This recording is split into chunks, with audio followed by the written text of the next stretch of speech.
Glory wasn't just a movie about the Civil War. It was a war in itself.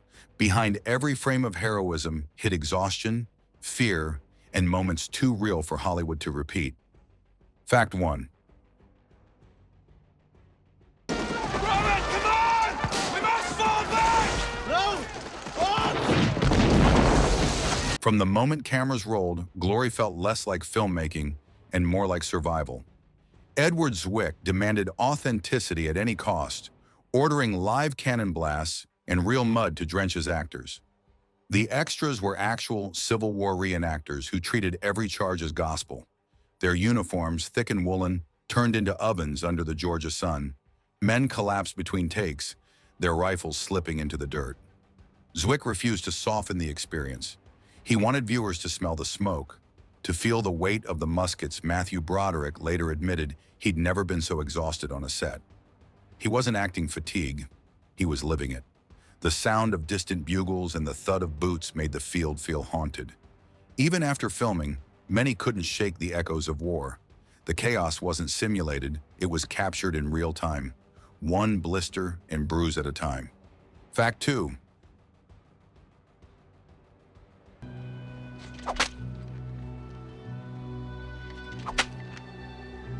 The scene of Denzel Washington's whipping remains one of cinema's most unforgettable images.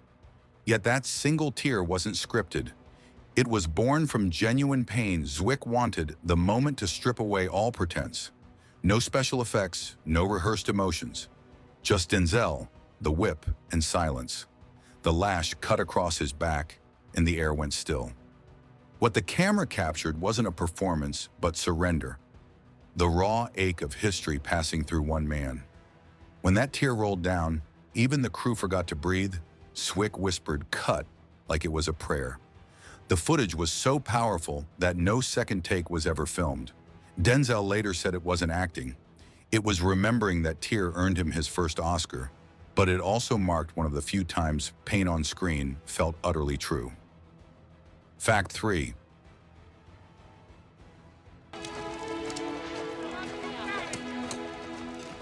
Casting Matthew Broderick as Colonel Shaw confused nearly everyone in Hollywood. How could the kid from Ferris Bueller's Day Off lead men into battle? But Zwick saw something others didn't. A quiet insecurity that mirrored Shaw's own. Broderick was young, privileged, and unsure, just like his character. To stay in that headspace, he kept a deliberate distance from his co-stars, isolating himself between takes. Some thought he was arrogant, but it was method. A choice to feel the loneliness of command. During combat scenes, his voice sometimes cracked under pressure. Zwick told him to keep it. That tremor, he said, is the truth of leadership. When Shaw finally charges into battle, that fragility turns into courage. Broderick later confessed he never felt heroic playing Shaw, only human. And that humanity became the heart of Glory. Fact 4.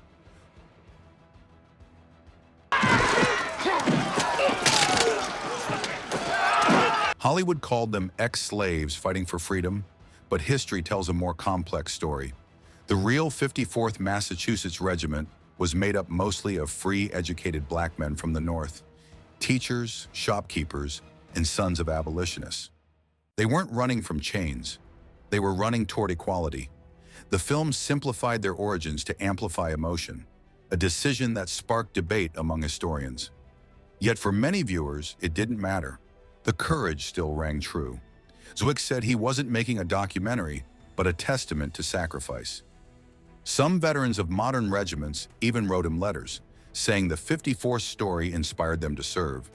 It's proof that truth in cinema isn't always factual.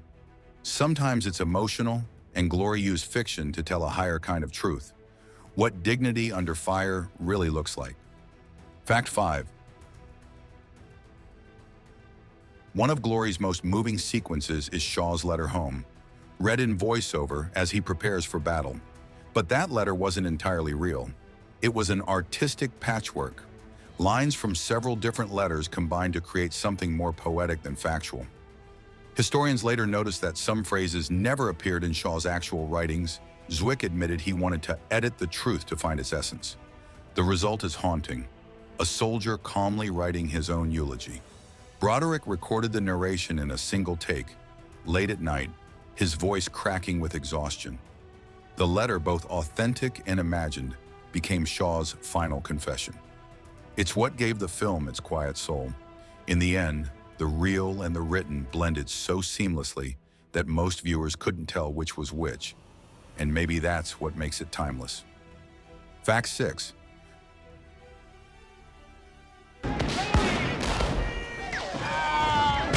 Filming took place on real Civil War ground, soil that had soaked in blood more than a century earlier. Many of the crew believed those battlefields weren't entirely empty. During night shoots, strange lights flickered through the fog. Technicians swore they heard the faint rhythm of drums echoing across the marshes. One camera mysteriously powered down each time they filmed Shaw's death scene. Zwick laughed it off, but some grips refused to stay after dark. Matthew Broderick recalled feeling watched, especially near the graveyard set. When they developed the film stock, one frame showed a blur of light shaped like a soldier. A trick of exposure, perhaps, but it sent shivers through the editing room. Even extras who were reenactors said something felt off, as if the dead were joining the shoot. Zwick quietly dedicated the sequence to those who fought and fell here, though the line never appeared in the credits. Whether superstition or coincidence, the film carried a pulse that felt alive, or maybe undead. Fact 7. Hey, let me tell you. Shut up, Trip. You get up off me, snowflake.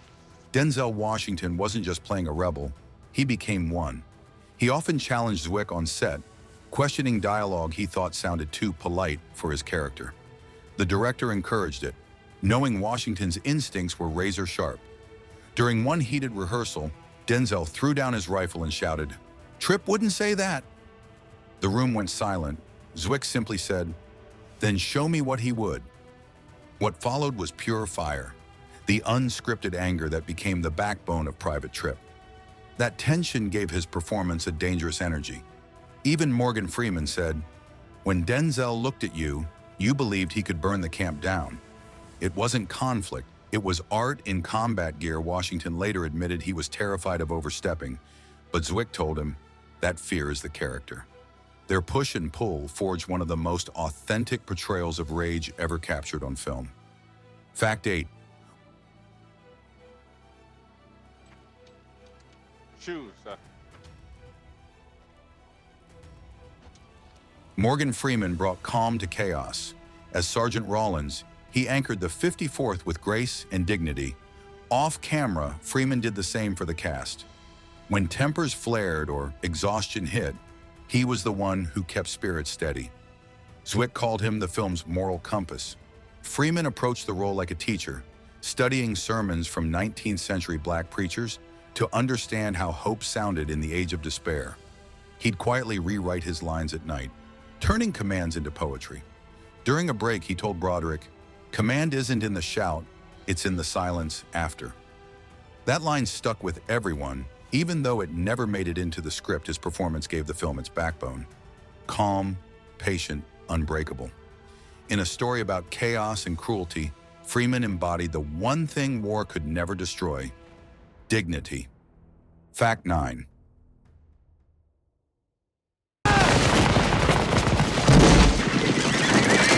One of the battle scenes nearly turned fatal. During a chaotic charge sequence, a stunt bayonet broke free from its rubber base. It struck an extra in the shoulder, narrowly missing an artery. The cameras kept rolling. No one realized the injury was real until the man collapsed. Zwick immediately halted production, but the footage ended up being used in the final cut. The extra later said he didn't regret it. "If my pain made the war look real, then I served my purpose." Hollywood Insurance wasn't amused, but Zwick argued it was proof of the film's raw commitment to authenticity. For weeks afterward, crew members wore bayonet tips on their belts as a reminder to stay alert. It became a quiet badge of honor, one that blurred the line between reenactment and reality. Fact 10. You men are report to the rear as stretcher bearers. Many of the background performers weren't actors at all. They were real soldiers. Zwick recruited members of the U.S. Army and Marine reenactment units to play the 54th ranks. They brought discipline, precision, and a respect for drill that stunned the Hollywood crew. During downtime, they'd march in formation just to stay sharp. Some even slept in tents instead of hotels, saying it kept the mindset right. Their authenticity gave the film a heartbeat no acting class could fake. Broderick joked that they made the professionals look lazy. When the final battle was shot, the veterans saluted the fallen extras as if they were comrades. Zwick later said it was the moment he realized the film had become more than cinema. It was remembrance. Fact 11. During one of the largest battle setups, a 19th century replica cannon suddenly refused to fire. The prop team checked everything. Powder, fuse, wiring. Nothing worked. Minutes later, Zwick ordered another take, and without warning, the cannon exploded on its own. The blast startled the entire crew, sending real dirt raining over the extras. Nobody was hurt, but the incident became a running joke. The ghost fired it. Broderick later said it felt like the battlefield had its own director. The footage was so real that Zwick left it in the film. The smoke cloud drifting over the men gave the sequence a sense of divine timing.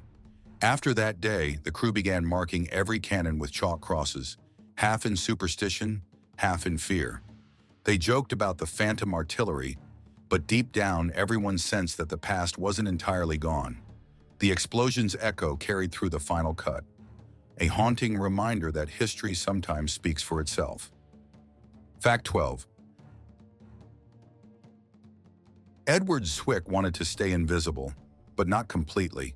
In one scene, blink and you'll miss it, he appears briefly among the marching soldiers, his face half hidden by smoke.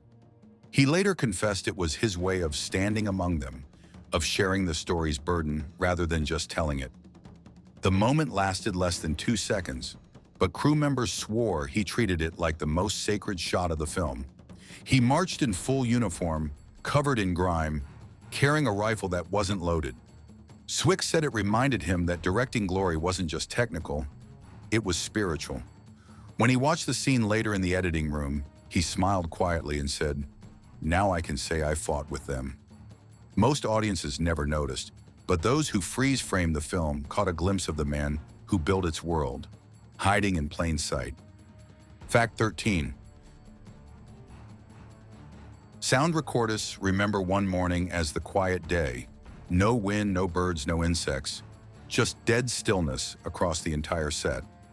As they rolled cameras for a death scene, the boom mic picked up a strange hum, low and distant, like a heartbeat. They checked every machine.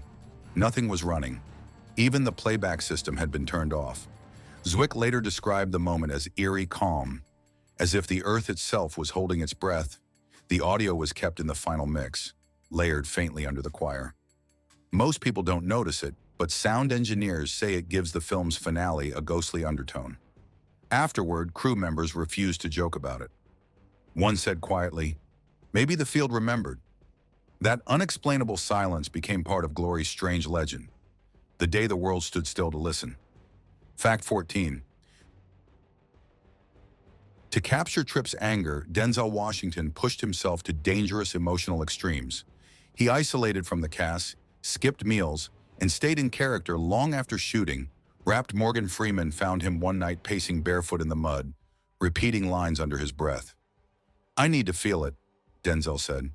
He wanted every glare, every insult, every fight to feel earned. Zwick worried he was going too far, but didn't stop him. On camera, the rage burned pure. Electric, unfiltered, painful to watch. When the final battle came, Denzel refused a stunt double. The screams you hear are his. After filming, he didn't speak for a full day. He later called Glory the hardest film of his career, not because of the physical toll, but because it forced him to confront history's scars and his own. Fact 15. Composer James Horner approached the music for Glory as if scoring a requiem. He blended African rhythms, military drums, and a boys' choir to create something both human and divine. The choir's voices were recorded inside a church with cracked stained glass, where the echo carried like ghosts singing. Horner wanted the music to sound like forgiveness, struggling to rise through gunfire. During recording, he asked the choir to close their eyes and imagine reading a soldier's last letter home. Some singers broke into tears between takes. Zwick said it was the only time he saw Horner cry in a studio. The score became the soul of the film, soft where the war was loud, hopeful where the story was hopeless. It said Horner left a drop of his own blood on the conductor's stand after a cut on his finger. He joked that now his blood was literally part of Glory. Fact 16. Any Negro taken in arms against the Confederacy. One of the film's most powerful visuals, the soldiers standing in torrential rain before battle, wasn't planned. The weather report had promised clear skies, but as cameras rolled, a sudden storm swept over the set. Zwick wanted to stop shooting, but Denzel shouted, "No! Keep rolling!" What followed was cinematic magic. Real thunder cracked above the men as they huddled by firelight, their faces streaked with water and ash. The crew was soaked, the lights shorted, but the actors stayed in formation. You can see their breath trembling in the cold. That raw footage captured something the script never could: fear mixing with faith.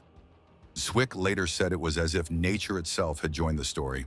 The scene was kept untouched, no sound effects added, just the sky's own fury. What began as a weather accident became one of Glory's most haunting images. Men washed clean before marching to their deaths. Fact 17. When Glory premiered for test audiences, the silence afterward was suffocating. No applause, no whispers, just tears. Some studio executives panicked, thinking the film had failed. But when the lights came up, people were crying openly. Denzel and Broderick sat frozen in the back row, unsure how to react. One woman approached Zwick afterward and said, "I didn't watch a movie, I witnessed something." The studio immediately realized they had something bigger than box office material. They rewrote the marketing to focus on the film's emotional truth rather than spectacle. Even critics who were skeptical at first admitted the movie's final moments left them speechless. That stunned silence became its first review. Proof that Glory didn't need words to leave a mark. It only needed a heartbeat. Fact 18. The film ends with the 54th's doomed charge on Fort Wagner, a real historical tragedy filmed with devastating realism. But during research, the crew discovered something darker. After the battle, Confederate soldiers buried Colonel Shaw in a mass grave with his men, intending it as an insult. Shaw's family later said it was the greatest honor he could receive, to rest beside the men he led. Zwick included that truth in the film's final shot, the sand slowly reclaiming their bodies. Some viewers thought it was poetic license. It wasn't. That beach in South Carolina still holds the remains of the 54th. During filming, a sudden gust of wind covered the actors in blowing sand, as if the earth itself was repeating the burial.